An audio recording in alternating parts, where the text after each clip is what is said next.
Olá, boa noite a todos que estiverem aqui ao vivo e quem estiver no link. Hoje nós vamos iniciar Deuteronômio capítulo 32. Lembrando que só faltam mais dois capítulos para a gente terminar a leitura.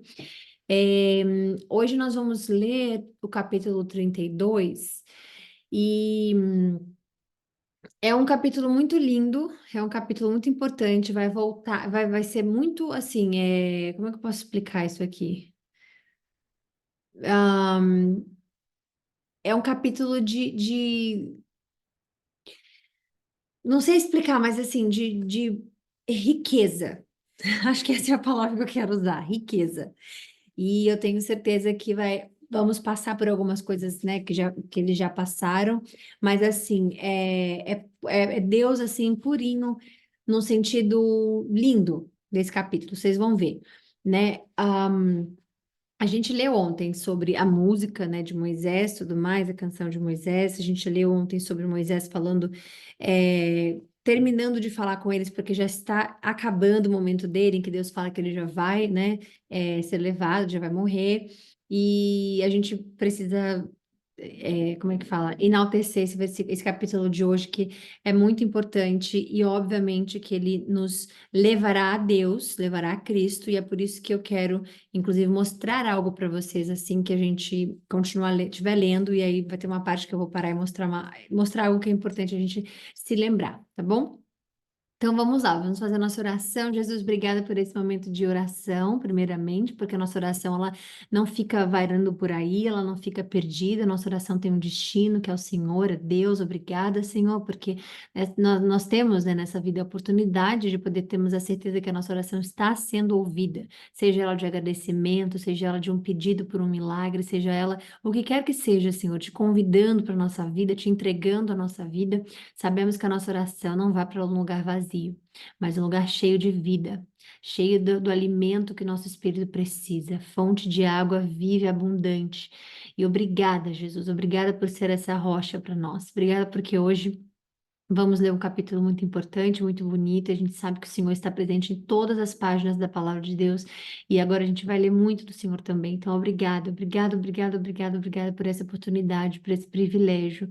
Que a gente nunca leve isso como algo certo na vida, porque a gente não sabe do dia de amanhã. Então, que todos os dias em que a gente lê a sua palavra, a gente reconheça esse privilégio, a gente reconheça esse milagre, essa coisa necessária na nossa vida, que é entender que fomos escolhidos e que não é todo mundo que tem acesso espiritualmente à sua palavra, não é todo mundo que tem acesso a ti, Jesus. Você tem acesso a todos e o Senhor está aberto a todos, para que todos te alcancem, mas ser chamado, ouvir a sua palavra, largar todas as coisas que nos prendem ao que é errado, não são todos, mas todos nós necessitamos, obviamente, de lembrar aqueles que não te conhecem que o Senhor está disponível, todos nós. Nos dê uma boa live, nos livre das distrações, que o Senhor me use como canal, que o seu Espírito fale através de mim, Senhor, tudo aquilo que precisamos ver, ouvir, entender da sua palavra, que o Senhor nos abençoe, nos faça invisíveis aos olhos do mal, Senhor, e que tudo aquilo que for necessário para nós nessa leitura hoje, que possa ser para edificar a nossa vida, que a gente possa pôr a prática do nosso dia a dia, que nós possamos ser a Bíblia que alguma pessoa não leu, que a gente possa levar o teu nome no reflexo das nossas atitudes, nossos pensamentos, Senhor, e que o Senhor tome conta de todas as nossas questões, todas as nossas vitórias, tudo na nossa vida, Senhor. E eu não vou falar derrota, porque no seu nome não tem derrota. Então, que o Senhor nos leve a entender sempre que, estando nas suas mãos, a nossa vida, os nossos planos, nada sai errado, sim como o Senhor quer que saia, e a gente precisa respeitar, amar e agradecer pelo Senhor ser o nosso condutor, pelo seu Espírito nos guiar, Senhor. Obrigada, Jesus. Obrigada. Em nome de Jesus, agradeço. Eu consagro essa live a Ti e vamos iniciar. Bom, vamos lá então. Hoje vamos ler capítulo 32 e cadê? Aqui. Vamos lá. Escutem, ó céus, e falarei. Ouça, ó terra, aquilo que digo. Que meu ensino desça sobre vocês como chuva, que as minhas palavras se derramem como orvalho, caiam como chuva sobre a grama, como garoa sobre o suave sobre o capim novo. Proclamarei o nome do Senhor. Exaltemos o nosso Deus. Ele é a rocha e suas obras são perfeitas. Tudo que ele faz é certo. A gente já, assim, a gente já pode, só para a gente, né, levar isso aqui ao nosso coração. é, eu quero falar sobre a rocha especificamente, mas daqui a pouquinho, e falar que, obviamente, a gente tem um capítulo, né, um capítulo que eu digo não é o número do capítulo, né, um capítulo da história. Um capítulo da história, o que é também o capítulo da história de Moisés com o povo, né, que é quando ele bate na rocha. A gente falou disso ontem, aí hoje eu queria implementar um pouco mais também. É, que a gente entende que Cristo ele era representado naquela rocha, né? A gente sabe disso, e obviamente que não é a rocha, a pedra ser Deus, ser Cristo, não é isso, mas ele era representado.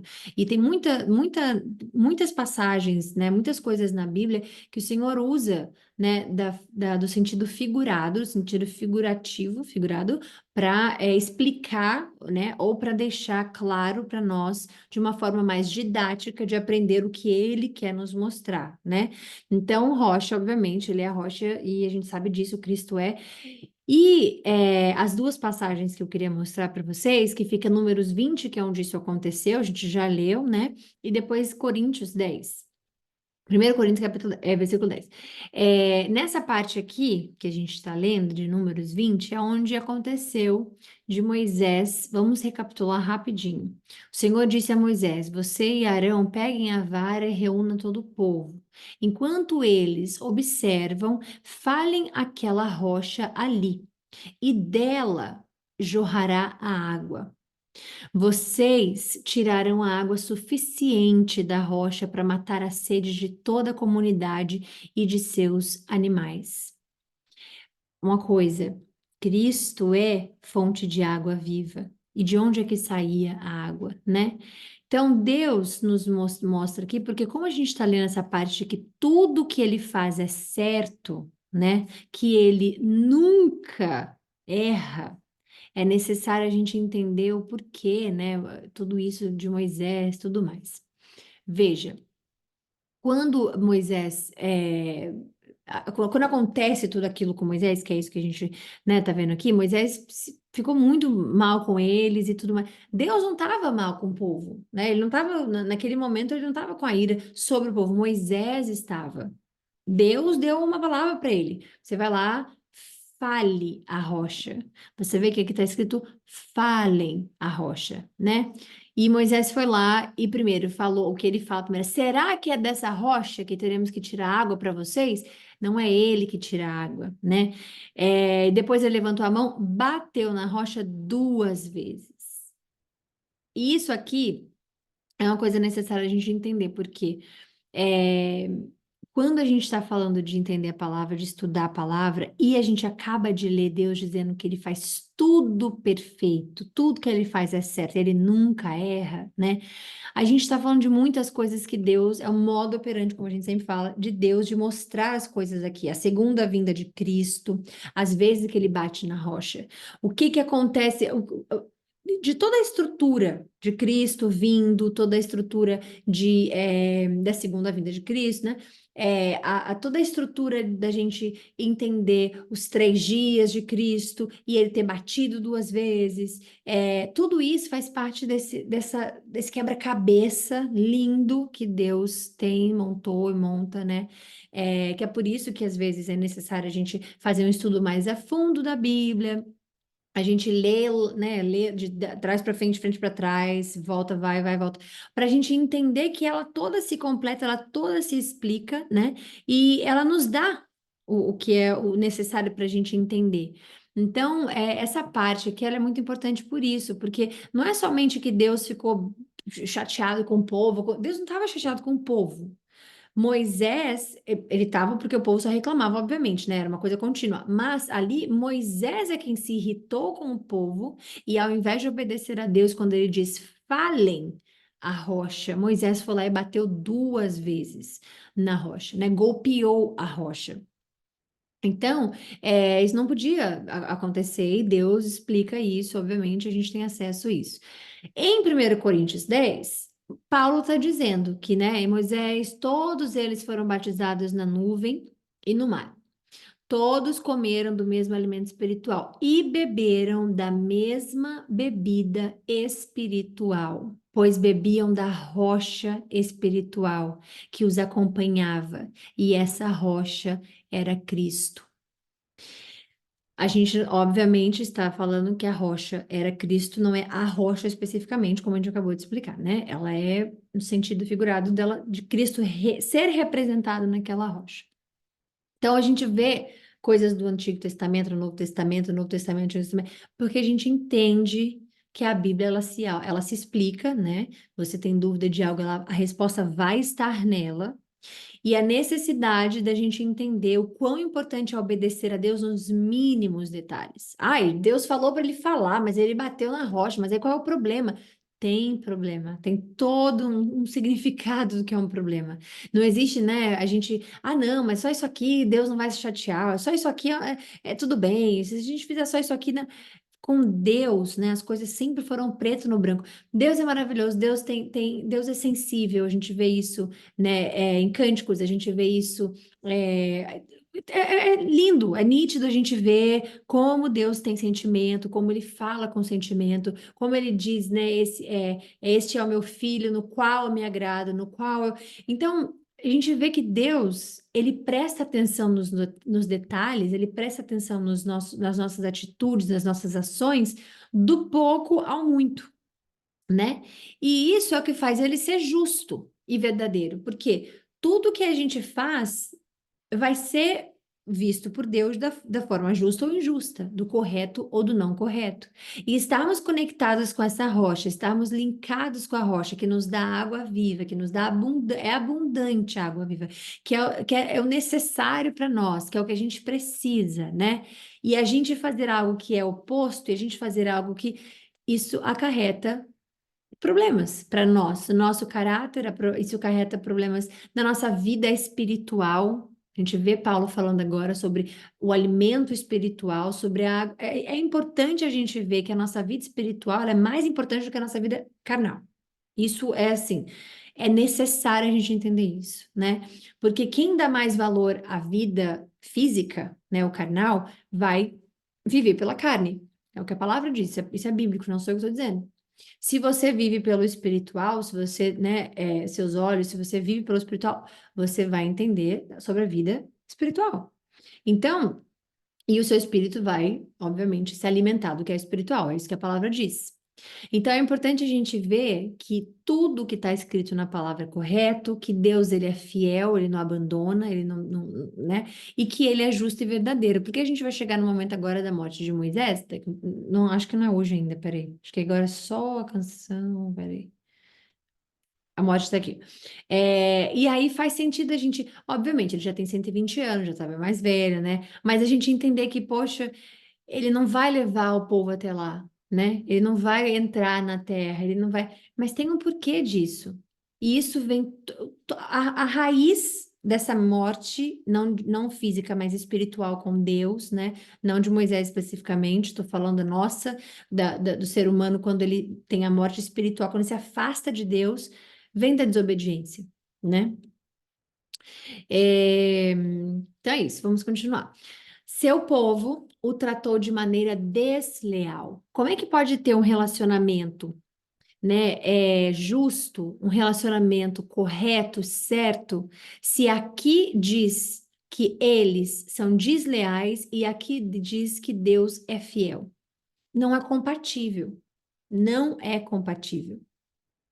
Então, é bom para a gente ver esses detalhes na Bíblia que às vezes a gente lê e vai passando rápido, esses detalhes que fazem diferença no nosso modo de ser lapidado por Deus. Coisas que não batem, coisas que não, né? Como pode um povo ser infiel, desleal, quando ele é fiel e desleal? Então, por isso que a justiça dele e, né, a verdade dele vai ser sempre a correta, vai ser sempre perfeita, vai ser sempre, porque ele sempre faz tudo certo. Na sua vida é igual. Tudo que Deus faz na sua vida vai ser o certo. E não tem como ir contra esse statement. Por quê? Porque Deus não vai fazer nada de errado. Ele não faz nada errado. Deus não erra. Então não tem como a gente dizer que algo na sua vida foi um erro, ou que algo na sua vida, as suas escolhas acarretam em consequências. Mas Deus usa delas também para te moldar. Ele usa delas também para te fazer um ser humano lapidável, para te fazer um ser humano humilde, para se humilhar perante ele, para te fazer um ser humano sábio, para te fazer um ser humano com experiência, né? O sábio vem do Espírito Santo. Para ele te fazer uma pessoa que vai ter testemunhos que vão edificar alguém, que vai passar pelo que você passou, que vai te fazer uma pergunta que você vai ter ali a resposta pelo seu testemunho, pelas suas experiências, por tudo que você passou para ajudar o próximo. Os nossos testemunhos são muito necessários. A Bíblia Sagrada é um testemunho inteiro do Espírito Santo. É o testemunho de Moisés, é o testemunho de Josué, é o testemunho de Jesus, é o testemunho de Davi, é o testemunho. A Bíblia inteira é um testemunho. Tudo que está sendo escrito e nos enviado para, né, o nosso aprendizado como testemunho. Então, todas as coisas na sua vida são certas e serão certas. Se fomos por caminhos tortuosos, se a gente tem uma escolha que não é o correto, né? Aos olhos de Deus. Ele usa daquilo, isso também é bíblico, ele usa daquilo para que seja feito correto. Então, Deus não desperdiça um dia da sua vida, um dia da sua história, um minuto da sua. Às vezes, coisas na nossa vida causam dores, às vezes, circunstâncias, pessoas, causam dores, mas Deus tem o controle e ele tá no. Ele é. Primeiramente, justo e verdadeiro, e ele está atento àquilo que nós passamos, aquilo que nós clamamos, aquilo que nós sofremos, para que ele possa aplicar a sua justiça, né? E é assim que funciona, no nosso entendimento de que tudo ocorre para o bem daqueles que amam a Deus de todo o seu coração, toda a sua alma, de acordo com o seu propósito. Tudo vai dar certo, tudo está certo. Agora falta nós, né, nos ajustarmos ali para encaixar no certo de Deus, obviamente. Seu povo tratou de maneira desleal, agiu maldosamente, não como seus filhos. São uma geração perversa e corrompida. Isso aqui é muito interessante ver, porque quando você age com maldade, você não representa, né? Ser filho, filha de Deus. Isso aqui é só a gente ver que um veio logo após o outro. Agiu maldosamente e não como seus filhos, porque os filhos de Deus não agem com maldade. É assim que retribuem ao Senhor, povo tolo e sem juízo. Não é ele pai de vocês que os criou? Veja, criou e pai. A gente está aqui falando de um relacionamento de paternidade e de criador-criação. Nem todos serão filhos ou são filhos de Deus. Todos são criatura, obviamente. Não foi ele que os fez e os estabeleceu? E aqui também pode ser quem os criou, né? Mas aqui é que os criou. Não é somente dele crescer eles e criar eles, alimentar eles, prover para eles. Aqui é o de criação, não é o quem os criou. Lembrem-se dos dias de muito tempo atrás. Ou seja, voltem lá atrás na sua memória. Pensem nas gerações passadas, perguntem a seus pais e eles os informarão, consultem os líderes e eles lhes contarão. Quando o Altíssimo distribuiu a terra entre as nações, quando dividiu a humanidade, fixou os limites dos povos e de acordo com o número dos filhos, de acordo com os filhos de Israel. Pois o povo de Israel pertence ao Senhor. Jacó é a sua propriedade especial.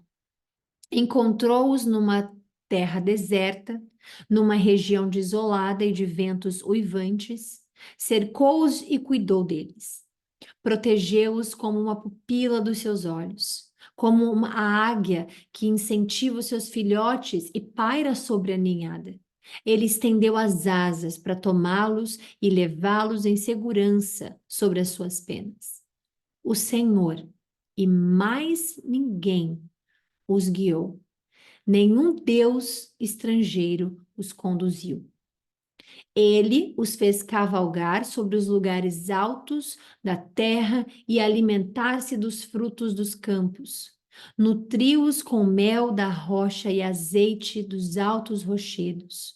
Alimentou-os com coalhada do gado e leite do rebanho, com a gordura de cordeiros, de carneiros e de bode de Bazã. Comeram o melhor do trigo e beberam do vinho mais fino que as uvas podem dar. Mas Jesurum não demorou a engordar e se rebelar. O povo se tornou pesado, corpulento e empanturrado. Então abandonaram o Deus que os criou. Fizeram pouco caso da rocha com R maiúsculo da sua salvação. Provocaram o seu zelo, adorando deuses estrangeiros. Despertaram sua fúria com ídolos detestáveis.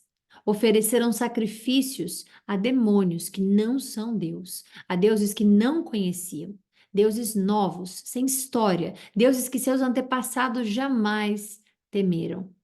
Abandonaram a rocha, novamente, R maiúsculo, que os gerou. Esqueceram-se do Deus que os fez nascer. O Senhor viu isso e se afastou, provocando a ira por seus filhos e filhas. E disse: Eu os abandonarei. Veremos o que será deles, pois são uma geração perversa, filhos infiéis. Provocaram meu ciúme adorando coisas que não são Deus. Veja bem, ciúme. Deus está dizendo que provocaram meu ciúme. Então entenda que Deus tem um ciúme por nós, de nós. Quando gastamos mais tempo da nossa vida com algo que não seja Ele. Quando as pessoas adoram coisas, independente do que seja, a adoração de qualquer forma, que dê mais tempo àquilo do que a Ele, né? Quando a pessoa, tudo que a gente imaginar que causa ciúme, se a gente só, nós seres humanos temos ciúmes, né? E somos imagem e semelhança de Deus, Deus tem ciúme. Deus tem ciúme. E Deus nos mostra, né, o que o ciúme, o que aquilo que esse sentimento de amor, de tudo causa. Porque isso causa a ira de Deus, isso causa a indignação, o sofrimento de Deus. Mas não é o ciúme que causa, é a consequência que causa o ciúme, é a ação de algo ou de alguém que causa o ciúme, é adorar outros deuses, é fazer coisas inúteis, né, e detestáveis aos olhos de Deus que causa o ciúme. Não é, Deus é ciumento, não é Deus é ciumento, é o que fazem a Deus que o causa o ciúme. E é isso que a gente precisa entender, né? Porque quando vê, Deus está com ira, Deus está com ciúme, Deus está com isso. Não, não. Existe uma consequência que causou aquilo em Deus. Provocaram meu ciúme adorando as coisas que não são Deus. Despertar. Não adianta falar santo isso, santo aquilo, pedra isso, pedra aquilo, cristal isso, cristal aquilo. Não são Deus. E ele não está falando não são deuses, ele está dizendo não são Deus. Nada disso é Deus. Não importa o tipo de oração, não importa o tipo de. Não é adoração, é só para intercessão, não é isso, não é aquilo. Não importa, não são Deus. Só há um e na Trindade, Ele, Cristo e o Espírito Santo. Despertaram minha ira com seus ídolos inúteis. Agora provocarei seu ciúme com uma gente que nem sequer é o seu povo. Aqui entra os gentios, né? Outras nações. Despertarei sua ira por meio de uma nação insensata. Pois minha ira arde como fogo e queima até as profundezas da sepultura. Inclusive, Jesus ser disponibilizado, né, para os gentios também foi por causa dessas situações que Deus fala. Porque Quando você quando a gente estiver, né, no Novo Testamento e tudo mais, a gente vai ler sobre isso especificamente. Jesus veio para os seus, né? Para os judeus. Ele veio primeiramente, desculpe, exatamente, obrigada. Ele veio primeiramente para os seus. Nós não somos ovelhas, as ovelhas são os israelitas, os judeus eles são tratados como ovelhas e o Senhor é o pastor das ovelhas, né? Cristo primeiramente veio para eles. Deus fez Jesus, obviamente, já era parte de todo o plano dele, mas Deus está dando a eles, está explicando a eles que ele terá, os outros terão acesso a ele. E é um povo, uma nação que não é os israelitas, né? Então são os gentios. E isso para provocar ciúme na nação que não tinha Deus como seu Deus, ok? Pois a minha ira arde como fogo e queima até as profundezas da sepultura. Devora a terra e todas as suas colheitas, incendeia os alicerces dos montes. Amontoarei calamidade sobre eles e os derrubarei com minhas flechas. Eu os enfraquecerei com fome, febre alta e enfermidade mortal. Enviarei as presas de animais selvagens e o veneno das serpentes que se arrastam no pó. Isso aqui, gente, a gente sabe que cobra é venenosa, a gente sabe que os animais né? Fora de casa, a espada trará morte. Dentro dela, o pavor atingirá rapazes, moças, crianças e idosos. Meu desejo era aniquilá-los, apagar até sua lembrança dentre dos povos. Mas temi a reação dos inimigos de Israel, que entenderiam mal e diriam: foi o nosso poder que o triunfou. O Senhor nada tem a ver com isso. Israel, porém, é uma nação sem juízo. O seu povo é tolo, sem entendimento. Aqui não é que Deus temeu de reverenciar a reação dos inimigos, tá? Isso aqui não é temer do temor, não. Isso aqui é de pensar, de entender, de realizar que a reação dos inimigos diriam que ele não teve nada a ver com isso, quando de fato ele teve a ver com isso. É a ira dele que está sendo julgada no povo de Israel e tudo aquilo que ele está dizendo, ok? Israel, porém, é uma nação sem juízo, seu povo é tolo sem entendimento. Ah, se fossem sábios e compreendessem essas coisas. Ah, se soubessem o fim que os espera. Como poderia uma só pessoa perseguir 1.000 deles e 2 pessoas fazer 10.000 fugirem? A não ser que a sua rocha os tivesse vendido, a não ser que o Senhor os tivesse entregado.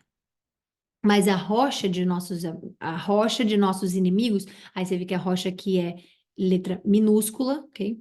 A rocha de nossos inimigos não é como nossa rocha maiúsculo, como até eles mesmos reconhecem. A videira deles vem da videira de Sodoma, dos campos de Gomorra. As uvas deles são veneno e seus cachos são amargos. O vinho deles é veneno de cobras, peçonha mortal de serpentes. O Senhor diz: acaso não selei essas coisas e as guardei em meus tesouros? A vingança cabe a mim, e eu lhes darei o troco no devido tempo. Seus pés escorregarão. O dia da calamidade chegará e seu destino os alcançará. Vocês talvez sejam familiarizados com essa frase. A gente sabe que Deus é o nosso vingador. Isso é bíblico, né? Obviamente, está aqui, mas tem outras partes também. Por certo, o Senhor julgará seu povo e mudará seus planos para seus servos, quando vir que a força dele se esgotou e que ninguém sobrou, nem escravo, nem livre.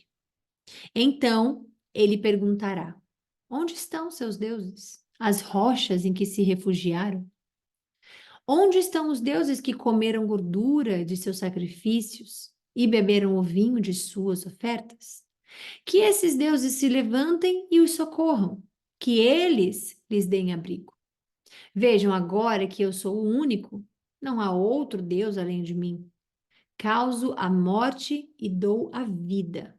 Causo a ferida e faço sarar. Ninguém pode escapar da minha mão poderosa. Agora, levanto minha mão para o céu e declaro: tão certo quanto eu vivo, Quando eu afiar a minha espada reluzente e começar a fazer justiça, eu me vingarei de meus inimigos e darei o troco aos que me rejeitaram. Farei minhas flechas se embebedarem de sangue e minha espada devorará carne. O sangue dos massacrados e dos prisioneiros e as cabeças dos líderes inimigos. Alegrem-se com eles, ó céus, e todos os anjos de Deus o adorem. Alegrem-se com seu povo, ó nações, e todos os anjos se fortaleçam nele, pois ele retribuirá o sangue de seus filhos e se vingará de seus inimigos. Ele dará o troco aos que o odeiam e purificará a terra de seu povo. Então Moisés foi com Josué, filho de Num, e recitou todas as palavras dessa canção para o povo. Isso aqui, toda essa canção que a gente leu, ela tem profecias, porque nada disso tinha acontecido até um certo momento, né? Algumas já aconteceram, e tem Apocalipse para acontecer, que isso reflete em tudo que a gente lê da Bíblia, do começo ao fim. Eles serão julgados, a ira aparece, a ira acontece, né? A gente vê Cristo reinando no milênio, a gente vê a besta sendo solta, a gente vê, tanta coisa, né? Que a gente vai lá na frente, a gente vai falar sobre isso, obviamente, mas são tantas coisas que são dadas à frente, né, do tempo de todos nós por Deus, que a gente vê a misericórdia dele sendo aplicada do começo ao fim. Ele mostra a escolha e a consequência o tempo inteiro. Ele mostra o que é o melhor e o que é o pior a se escolher, o que é o bom e o que é o ruim a se fazer. Ele mostra que ele é fiel em todas as áreas, ele mostra que ele é justo em todas as áreas. E isso, né, obviamente, respinga. A gente está lendo essa parte específica aqui, mas a gente aprende tudo e isso respinga no nosso aprendizado e como a gente pode ser melhores, né? Cristãos, filhos de Deus. Então Moisés foi com Josué, filho de Num, e recitou todas as palavras dessa canção para o povo. Quando Moisés terminou de recitar todas essas palavras ao povo de Israel, acrescentou: Levem a sério todas as advertências que hoje lhes dei. Transmitam como ordens a seus filhos, para que eles cumpram fielmente todos os termos dessa lei. Não são palavras vazias, são a vida de vocês. E isso é verdade. A palavra de Deus, né? Ela é a nossa vida, ela é o manual da nossa vida. É necessário a gente entender que é a nossa vida. A vida e a morte está na palavra de Deus. Seja espiritual, seja física. A nossa vida depende do que está escrito da palavra de Deus. Que é crer em Cristo Senhor Jesus, como nosso Salvador e Filho de Deus. Se obedecerem a elas, terão vida longa na terra, da qual tomarão posse quando atravessarem o Rio Jordão. Naquele mesmo dia, o Senhor disse a Moisés: Vá a Moabe, às montanhas a leste do rio, e suba o Monte Nebo, do lado oposto de Jericó. Veja a terra de Canaã, a terra que dou aos israelitas como a sua propriedade. Você morrerá ali no monte e será reunido a seus antepassados, como Arão morreu no Monte Hor e foi reunido a seus antepassados. Será assim porque vocês dois quebraram minha confiança diante dos israelitas nas águas de Meribá. Quando ele fala diante dos israelitas, é exatamente por isso, porque teve a ver com Arão e Moisés. Eles estavam irritados, eles estavam pressionados, eles desobedeceram a Deus por causa do povo, né? Deus não estava, naquele momento ali, Deus não estava com ira do povo. Eles estavam com sede, ficaram reclamando, reclamando, reclamando, pediram água. Moisés falou com Deus, Deus falou, eles estão certos, ok, então vamos lá. E deram para ele, Deus deu a eles a opção de ter a água jorrada ali da fonte, né, da rocha, aliás, e eles é quem fizeram o errado, né? Diante dos israelitas nas águas de Meribá, em Cádiz, no deserto de Zim. Não honraram a minha santidade, né? Santidade, ser separado, ser completamente diferente. Eles foram levados para serem santidades e não cumpriram, não honraram a santidade. Não deles, porque, né? Não, eles não eram. A de Deus. Eles não foram, aliás. A de Deus. O povo inteiro é santo, tudo isso é santo. A gente sabe que o santo é separado da parte do mundo. Então, eles eram, mas não honraram a de Deus para os israelitas. Por isso, você verá a terra de longe, mas não entrará na terra que dou ao povo de Israel. É triste, mas a gente não pode nunca lamentar por isso, nunca jamais, porque essa foi a vontade de Deus, essa é a consequência de um Deus justo, então a gente tem que ficar feliz por ver que Deus é tão fiel e leal que ele é justo acima de qualquer nome. É o dele que importa, né? Então é importante a gente achar, porque como seres humanos a gente fica, ai, Moisés morreu depois de tanto, depois de tudo, não sei. Ele ainda não morreu, tá? Mas ele vai morrer logo depois. Mas a gente entender que, né? Ele vai, e aí a gente fica mal porque a gente, obviamente, a gente se apega ao personagem específico, né? É, mas quando a gente vê que Deus está agindo com ele de forma justa, a gente tem que celebrar um Deus que é justo, um Deus que é fiel, que é leal e que a sua palavra não muda, independente do que, de quem, como, né? E isso é muito bom e importante para a gente ter a capacidade de entender que o nosso pai, ele é fiel, nosso pai, ele é leal, nosso pai não abandona, nosso pai, ele é aquele que a gente está falando com ele está ouvindo, nosso pai é aquele que, quando nos permite ter os nossos milagres respondidos, ele tá nos ensinando que estamos, né, como é que eu posso explicar? No relacionamento correto, porque aquele relacionamento que é vazio, que a pessoa só pede, pede, pede e nada vem para ela, a gente está vendo que está disfuncional o relacionamento. Então, é muito importante a gente ver isso aqui com muita alegria, não pela morte específica, né? Porque a gente vê que foi através de uma desobediência, isso não é bom nem a gente celebrar, mas a gente entender que esse Deus que está agindo com justiça, com lealdade à sua palavra, é o que a gente chama de Pai, né? Então, ele agirá assim na nossa vida também. Enfim, é isso. Então, finalizamos hoje. Amanhã a gente volta para a honra e glória do Senhor Jesus Cristo. Amém. Com o capítulo 34. Mentira. 33. E a gente se vê amanhã, tá bom? Obrigada, Vi, pela sua mensagem. Fiquem com Deus, bom descanso para todos vocês. E amanhã a gente volta, se Deus quiser, para o penúltimo capítulo, tá bom?